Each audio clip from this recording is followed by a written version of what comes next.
ఒకవైపున ఈ ఉన్న పథకాన్ని భ్రష్టు పట్టిస్తూ మేము అప్పట్లో ప్రతి తల్లికి ఇచ్చినాం. ప్రతి తల్లికి అమ్మఒడి అని పేరు పెట్టి తల్లులకు మోటివేషన్ కింద మా పథకాన్ని ప్రవేశపెట్టినాం.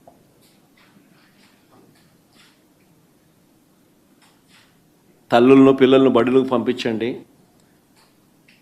బడులకు పంపించినందుకు తల్లులకు మోటివేషన్ ఇస్తూ అమ్మఒడి అని మేము పథకాన్ని తీసుకొచ్చినాం. అప్పట్లో 43 లక్షల మంది తల్లులకు రాష్ట్రంలో ఉన్న ప్రతి తల్లికి ఇచ్చి 43 లక్షల మంది తల్లులకు ఇచ్చి పిల్లలను మోటివేట్ చేస్తూ 83-84 లక్షల మంది పిల్లలను 84 లక్షల మంది పైచిలకు పిల్లలను బడుల బాట పట్టించినాం.